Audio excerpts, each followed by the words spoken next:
Antes de começar este episódio, um aviso. Eu vou tirar uma semaninha de folga e por isso entre os dias 14 e 22 de abril, quem vai apresentar o assunto é o meu colega Alan Severiano. Desde janeiro, quando Donald Trump assumiu para o seu segundo mandato, uma palavra tem feito países das grandes potências, as nações mais pobres, prenderem a respiração: tarifas. That's tariff. They have to pay tariffs, substantial tariffs. The tariffs and trade. Embora os estilhaços do tarifaço de Trump atinjam todo o mundo, a China é o principal alvo. E a tensão entre os dois países cresce a cada dia. A China anunciou que vai aumentar as tarifas sobre os produtos dos Estados Unidos de 84% para 125%. Mais um salto, então. Foi uma resposta da potência asiática ao tarifaço do presidente americano Donald Trump. Apesar de toda a instabilidade no mercado financeiro, das duras retaliações também, esse vai e vem de críticas que os Estados Unidos vêm sofrendo, a Casa Branca defende que a política de tarifas é um sucesso. E é na esteira deste embate que o mundo passou a rememorar algo ocorrido quase 100 anos atrás. A crise de 1929, ou simplesmente crise de 29, uma sexta-feira que ficaria conhecida como a quebra da Bolsa de Nova York, quando várias empresas elas faliram juntas e foi uma loucura na cidade de Nova York, que era o centro financeiro dos Estados Unidos. Esse conjunto de falências, ele criou um período de bastante dificuldade na vida americana. Foi um momento que, com muita falência, tem desemprego, porque as empresas não pagam mais os salários dos funcionários. Com menos emprego, as pessoas consomem cada vez menos. Então fica cada vez mais difícil para a economia se recuperar. Os cenários econômicos de 1929 e 2025 são muito diferentes. Apesar de a guerra tarifária ter aberto o temor de uma nova recessão, a economia dos Estados Unidos permanece com números positivos. A taxa de desemprego está na casa dos 4%, o que é considerado baixo. E a inflação desacelerou em março. A comparação se aplica ao remédio adotado em 1930 pelo presidente dos Estados Unidos à época, Herbert Hoover. Quase 100 anos atrás, a lei Smoot-Hawley aumentou as tarifas americanas sobre produtos importados.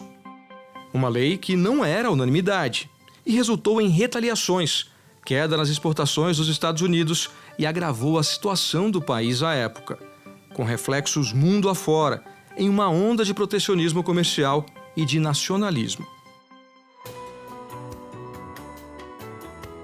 Da redação do G1, eu sou Natuzaneri e o assunto hoje, com Alan Severiano, é a Grande Depressão Econômica do século XX.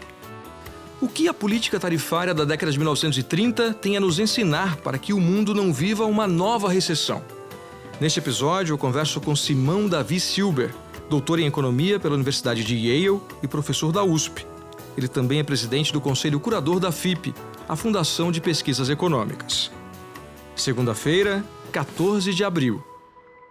Professor Simão, bem-vindo. Desde que Donald Trump começou o tarifaço, surgiram muitas comparações com a medida assinada pelo presidente Herbert Hoover, isso depois do tombo das bolsas em 1929, a lei Smoot-Hawley.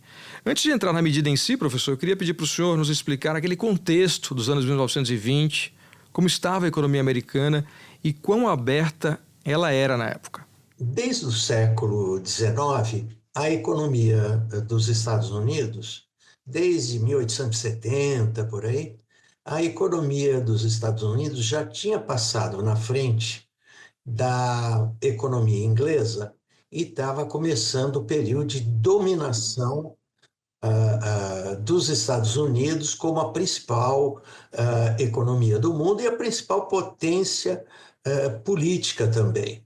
Tá? E dentro desse contexto, e tendo sido colonizado pela Inglaterra, eles eram muito pró-comércio, pró-liberdade, então era uma economia muito aberta. Tá?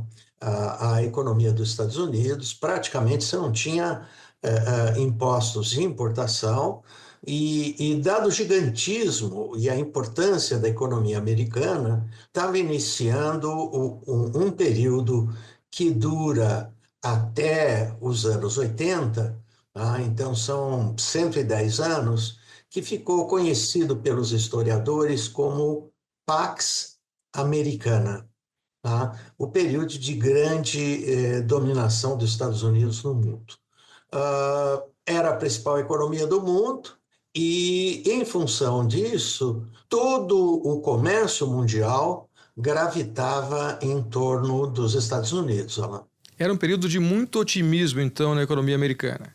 Olha, não só era um período de otimismo, de crescimento muito forte, quando chegou aquilo que na literatura, né, ficou conhecido como o período da exuberância irracional. O termo exuberância irracional foi criado pelos economistas para indicar bolhas especulativas, tá? E a grande bolha especulativa nos anos 20, eu estou falando 1920, exatamente, anos 20 do século passado, tá? Há 100 anos atrás, a Bolsa de Nova York, ela teve uma explosão no preço das ações, muito artificial, porque na medida que todo mundo estava entrando na Bolsa, isso criou a expectativa de riqueza fácil, e quando chegou 1929,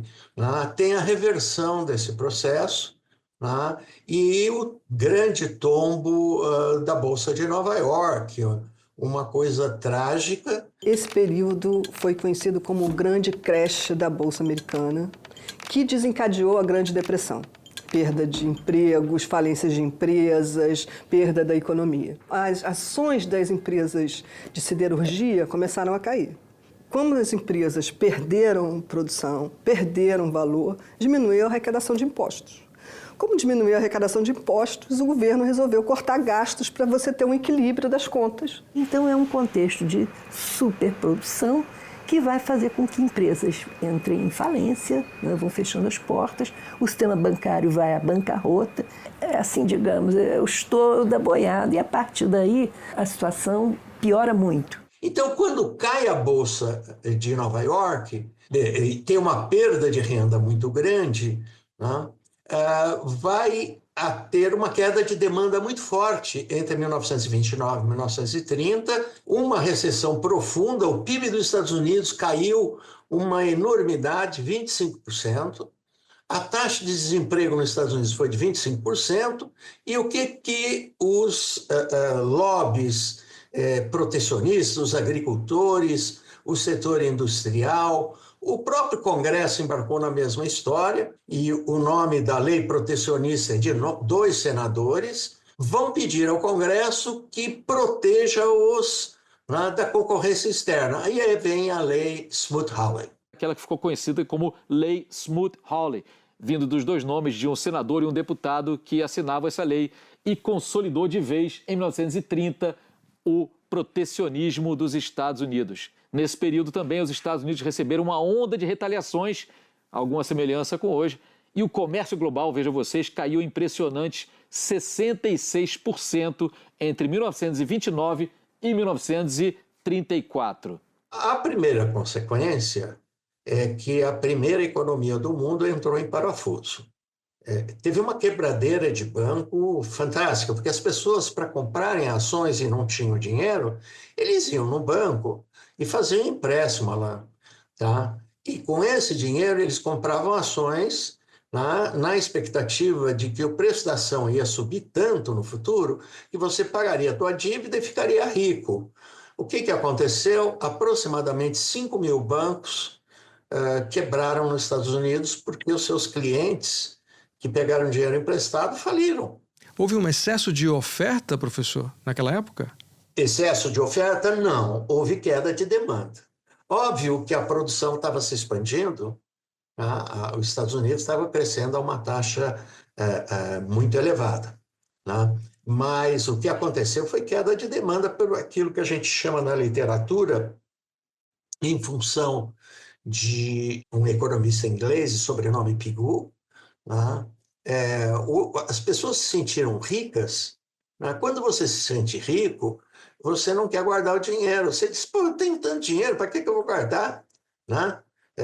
Caixão não tem gaveta, tá? Então você gasta. Então tinha uma demanda muito forte que de uma hora para outra, com a queda da Bolsa de Nova York, o efeito riqueza foi negativo. As pessoas se sentiram muito pobres e teve uma queda de demanda de tal natureza que eu já comentei esse número aqui. Houve uma queda do PIB americano de 25% e 1 em cada 4 americanos perdeu o emprego entre 29 e 1933, quando o presidente Roosevelt, seguindo os conselhos do Keynes, que era o economista mais escutado no mundo, dos dois lados do Atlântico, lá na Inglaterra e nos Estados Unidos, sugeriu aquilo que está na teoria geral, né? Quando a economia está indo mal, você deve construir pirâmides. Ele disse, mas para que serve a pirâmide? Não serve para nada.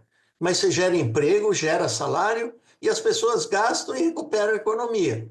Tá? Então a ideia foi fazer obras, uma parte importante de expansão da infraestrutura, de portos, ferrovias, estradas, que sobrevivem até hoje, é dos anos 30, nesse período que começa logo depois da Grande Depressão e vara todos os anos 30 até 1939, quando aí o esforço de guerra vai ter um impacto também favorável na economia dos Estados Unidos, que vai ter que produzir armamentos, avião, helicóptero, bomba, uniforme para os soldados para lutarem na Guerra de 39 a 45. Eu vou voltar um pouquinho só nesse ponto da lei do Hoover, né, porque cerca de 8 meses depois da quebra da Bolsa, o presidente Herbert Hoover aprovou a lei Smoot-Hawley, que levava o sobrenome de um senador e um deputado da época. O senhor pode nos explicar exatamente que lei foi essa? Foi uma lei que tirou praticamente do zero o imposto de importação dos Estados Unidos e colocou em 35%. Uma tarifa de fazer inveja hoje ao Donald Trump. Com isso, como os Estados Unidos era o maior importador do mundo, ele exportou a recessão para a Europa, para o Japão, para o Canadá, para o México, para o resto do mundo, tá? Para a América Latina, inclusive. O Brasil, ele só se recuperou porque o Brasil dependia muito dos Estados Unidos, porque era o grande destino do café brasileiro. Agora eu queria puxar um ponto, professor. Esse aumento da tarifa de importação, ele incidia sobre todos os produtos? Sim, sobre todos os produtos. E aí tinha 2 efeitos. Para entrar nos Estados Unidos, tinha um muro elevado. Em segundo lugar, o americano tinha perdido o emprego. Tá? Então, ele comprava muito menos e ele tinha ficado muito mais pobre porque ele tinha perdido dinheiro na Bolsa, que a Bolsa entrou em parafuso. A maioria das pessoas que tinham um patrimônio, sei lá, imagine o seguinte, $1.000, em 1929, um pouquinho antes do estouro da bolha, depois, lá em 1933, desses $1.000, ele tinha 100 se ele vendesse as ações. Ele tinha perdido 90% do seu patrimônio. Essa lei ela veio depois da quebra da Bolsa de Nova York, em 1929, mas pode-se dizer que ela agravou a depressão americana? Com certeza, é óbvio. Pelo o que eu chamei não, Pigou, né, chamou pelo efeito riqueza. Tá? Imagine o seguinte, e é fácil de entender, Alan, esse fenômeno. Eu tenho um patrimônio muito elevado, eu tenho casas, eu tenho ações, eu tenho dinheiro no banco e eu tenho uma renda do meu salário, dos meus aluguéis. Então, eu posso gastar com muita liberdade porque eu tenho um patrimônio muito grande. Mas se o meu patrimônio virar pó, eu vou ser muito mais cauteloso para gastar porque eu vou querer guardar dinheiro para repor gradualmente uma parte daquilo que eu perdi. E foi isso que aconteceu com os americanos. Agora, o curioso é que essa iniciativa partiu por pressão dos próprios empresários americanos, professor? Sim, e também dos agricultores, para evitar a concorrência de produtos agrícolas de outras regiões que poderiam concorrer com o produto americano. O senhor vê a história se repetindo agora com o tarifaço de Donald Trump? A motivação é outra, certo? Nós não temos, em 2025, uma derrocada nos moldes de 1929. Então, a primeira grande diferença de 29 e 2025. Você não tem uma grande bolha especulativa nos Estados Unidos. A motivação política é diferente. É uma cultura que já tinha se mostrado no primeiro mandato do atual presidente muito nacionalista. Tá? De uma certa forma, lembra até um movimento nacionalista na Primeira Guerra e na Segunda Guerra Mundial, onde a beligerância, né, foi de dominação do mundo. Então, a história, como dizia o Arnold Toynbee, ela muitas vezes ela se repete como farsa. Então, isso é uma farsa de um nacionalismo criado em boa parte pelo próprio Trump e que teve o respaldo de uma parcela importante da população, particularmente dos rednecks americanos, onde tem agricultura mesmo. Tá? É do meio oeste, são daqueles que têm uma visão muito limitada do mundo e acho que o mundo se restringe aos Estados Unidos e, portanto, a gente pode brigar com o mundo, né, e ficar pensando só no seu quintal, que é os Estados Unidos. O senhor mencionou algumas diferenças para a década de 1930. Outra diferença é que os Estados Unidos são muito mais conectados, né? À economia global hoje, inclusive a China.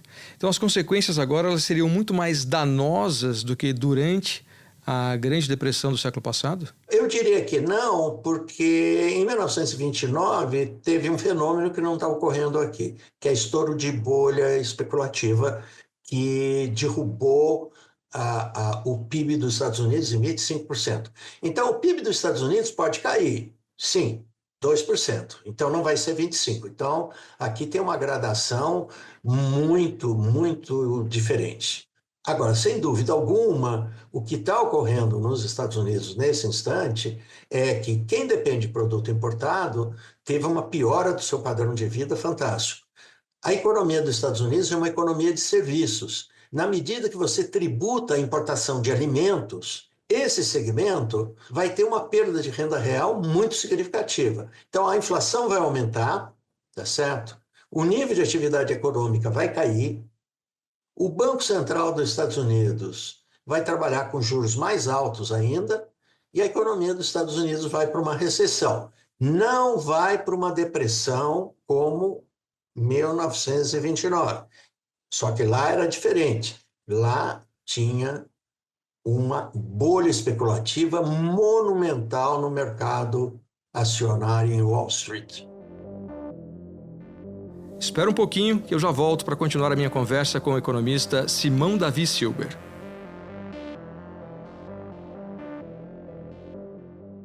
Essa globalização que a gente vê hoje, ela pode ser então um pouco mais favorável aos outros países em termos de impacto do que o que a gente viu em 1929, na década de 1930?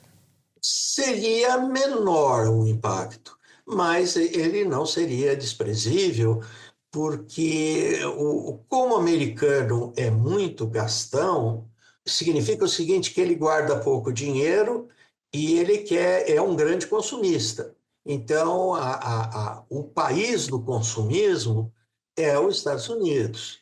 Tá? E sendo assim, a exportação dos outros países é bastante significativa dos Estados Unidos. Pega, por exemplo, o caso mais visível, que é o caso da China. 15% de tudo que a China vende hoje no mercado, e olha que ela já percebendo que os americanos estavam insatisfeitos com a penetração de produtos chineses, já estavam se desviando dos Estados Unidos e diversificando as suas exportações, mas mesmo assim, em 2024, 15% de tudo que a China exportou foi para os Estados Unidos. A China é o terceiro maior parceiro comercial dos Estados Unidos, atrás apenas do México e do Canadá. Ano passado, as exportações chinesas ao país chegaram a cerca de 439 bilhões de dólares, um crescimento de quase 3% em relação a 2023. Agora, diante das tarifas anunciadas por Donald Trump, esse número deve cair. E o caminho natural da potência asiática deve ser exportar mais para o resto do mundo. Isso, claro, inclui o Brasil, o maior mercado da América Latina. Atualmente, o mercado brasileiro representa pouco menos de 2% do destino das exportações chinesas. Mas o avanço das vendas para cá vem acontecendo desde o ano passado. Em 2024, o Brasil foi o país para o qual a China mais aumentou as exportações em termos globais. Houve uma alta de 20% em relação a 2023, impulsionada sobretudo pelas vendas de carros elétricos. Professor, alguns analistas dizem que uma nova ordem econômica se instaurou agora nesse mandato de Donald Trump e que a globalização corre risco. O senhor concorda ou acha que não é bem assim? Eu tenho que recorrer à experiência histórica. Tá? E a experiência histórica nos dá a seguinte resposta. Toda vez que tem um líder em conteste no mundo, um país é o mais importante, é o líder econômico e normalmente militar. Tá? A grande esquadra inglesa, ela instituía a paz em qualquer canto do planeta, porque era só mandar a marinha para lá que ela resolvia o problema. Elas davam uns tiros para tudo quanto é lado e impunha a vontade inglesa de abrir mercado. Então, se abria na base do canhão. A Pax Americana, o termo que os historiadores deram é Pax Britânica nas modernas e Pax Americana atualmente. Né? A Pax Americana ela começou a ser contestada a partir dos anos 80, quando a China deslanchou um crescimento maluco. Tá? Então, o que a gente está vendo hoje é um filme que já foi visto várias vezes na história. Uma potência emergente, ela questiona a liderança do outro e, no passado, dava guerra mesmo. Primeira Guerra Mundial, Segunda Guerra Mundial, foi isso. As guerras anteriores, a mesma coisa. Desde a antiguidade, se resolvia na base do canhão, da espada. Tá? Hoje não, é na base tecnológica. Então, a guerra entre Estados Unidos e China é tecnológica e uma variante disso foi bloquear o acesso de mercado que ocorreu agora com a chegada do Trump ao seu segundo mandato. E o que o Trump está fazendo hoje, se você olhar as medidas do primeiro mandato dele, são muito parecidas. E o ideólogo que está por trás é, inclusive, a mesma pessoa. Então, vamos dizer, nem é uma grande novidade assim. Deixa eu só voltar, então, a essa pergunta anterior para buscar uma resposta mais incisiva sobre a sua opinião. A globalização corre risco? Ela tem um setback, ela tem um escorregão para baixo, mas ela não acaba nunca. Ela não pode acabar. Se tem uma racionalidade no mundo, gente, e aqui eu vou dar um exemplo bem radical e muito didático. Imagine o seguinte, eu ou você, Alan, você está cansado da vida que você leva, tá certo? E a vida que você leva, atualmente, depende muito dos outros. Você não consegue ser bom em tudo. Você não consegue fazer a tua comida, ser um bom repórter, tá? Construir a sua própria roupa, tá? Construir a tua casa, ou reformar a parte elétrica que está com problema. Você depende dos outros. Daí você diz que eu estou cansado disso. Essa civilização não me interessa. Eu vou abandonar tudo, eu vou lá para o meio do mato. E eu vou ser autossuficiente. Aí você chega na floresta, qual o problema? Você tem que arrumar onde dormir, tem que procurar todo santo dia o que comer, porque você não tem nenhuma divisão de trabalho. Tudo depende de você. A divisão do trabalho melhora o padrão de vida fantasticamente. Então, a resposta que eu dou à tua pergunta é o seguinte, pode dar uma piorada, mas o mundo é racional. Ninguém vai pregar para o cara que te faz o pão. Você não vai matar o teu padeiro, porque senão você não vai comer nunca mais pão. Ninguém. Pessoas, país, consegue ser bom em tudo. Os Estados Unidos é uma enorme potência, tá? Mas eles não têm, por exemplo, vou dar um exemplo que pega a gente junto. Eles não têm como produzir suco de laranja, tá? Porque lá na Flórida o clima é inóspito, a terra não é boa, dá para fazer um suco. mas é pior que vinagre. Ele tem que misturar com o suco brasileiro, senão fura o estômago do americano. Eles não têm condições de produzir café, não tem terra adequada. Então não dá, por mais que eles queiram ser autossuficientes, e é um continente mesmo, eles não vão conseguir, e se isolarem, o padrão de vida do americano já está piorando agora. É só tomar essas primeiras medidas que já piorou. Manifestações foram organizadas em cidades dos 50 estados americanos: Atlanta, Boston, Chicago, Phoenix. Em Nova York, a área central da ilha de Manhattan ficou lotada. Essa mulher disse que estava ali porque se preocupa com o preço dos alimentos. Os consumidores têm corrido para os supermercados para estocar comida. Querem criar uma reserva dos produtos estrangeiros favoritos, como xarope de maple e chocolate. E bem perto dos portões da Casa Branca, alguns moradores da capital Washington já sentem que estão sendo afetados. Este estudante disse: é a última coisa que a gente precisa agora, porque já estamos lidando com a inflação. Se a economia desacelerar, vai ficar uma bagunça. Então, o grande prejudicado do que o Trump está fazendo é o trabalhador americano, porque a economia moderna é uma economia de serviços. Pegando esse gancho, economistas que apoiam o Donald Trump, eles sustentam que a desindustrialização dos Estados Unidos afetou milhares de famílias da classe trabalhadora no país e que esse tarifaço ele pode custar alto agora no curto prazo, mas pode trazer bons frutos, né, para essas pessoas e para a economia como um todo, no médio e no longo prazo. Qual é a chance desse pensamento estar correto? Nenhum. Errado, tá totalmente equivocado. A indústria que foi para a China, ou foi para a Coreia, ou foi para a Malásia, ela não volta nunca mais para os Estados Unidos. Ela não voltou mais nem para o Japão, ela já foi embora de lá, porque o custo da mão de obra é muito grande. Nos setores que já acabaram nos Estados Unidos, nunca mais vai ter indústria nos Estados Unidos. Por quê? Porque o salário é tão alto que não compensa a empresa americana. Olha o que eu estou falando. O que o Trump está fazendo não traz a empresa americana que foi embora para outro país de volta para os Estados Unidos.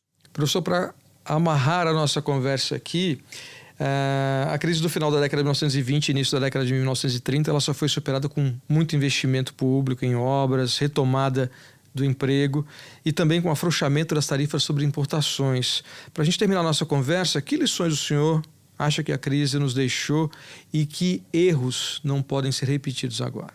O que eu acho que vai acontecer é que efetivamente vai ter um aumento do protecionismo, mas não vai ser uma nova era das trevas para a economia mundial.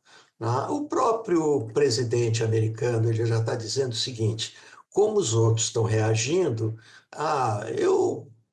eu gosto muito do Xi Jinping, nós vamos sentar, nós vamos conversar. Perguntei a Donald Trump se não temia uma escalada além da guerra comercial com a China. Acho que o presidente Xi é uma das pessoas mais inteligentes do mundo e não acho que ele permitiria que isso acontecesse. E nós somos muito poderosos. Temos armamento que ninguém tem ideia do que é. As armas mais poderosas do mundo. Então, ninguém vai fazer isso. Acho que o presidente Xi sabe exatamente o que precisa ser feito. Ele ama a China e acho que ele vai querer chegar a um acordo. Acho que isso vai acontecer. Então, uma parte desse momento inicial muito agressivo por parte do Trump vai ser negociado, né, e vai ter um impacto menor. E, possivelmente, um pouco mais à frente, isso pode ser modificado. Você acha, então, que o pragmatismo vai se encarregar de corrigir as rotas? Não integralmente, mas vai corrigir. Quanto? É uma incógnita ainda, porque é muito cedo. Nós estamos pegando, sabe, um jogo que está no aquecimento. O pessoal está treinando o goleiro, está dando uma corridinha para aquecer os músculos, para não ter um estiramento. Então, não tem um grande jogo ainda em andamento. Professor Simão, obrigado pela sua entrevista. Volte sempre ao assunto. Muito obrigado. Este foi o Assunto, o podcast diário disponível no G1, no YouTube ou na sua plataforma de áudio preferida. Comigo na equipe do assunto estão Mônica Mariotti, Amanda Polato, Sara Rezende, Luiz Felipe Silva, Tiago Kazuroski e Gabriel de Campos. Eu sou Alan Severiano e fico por aqui. Até o próximo assunto.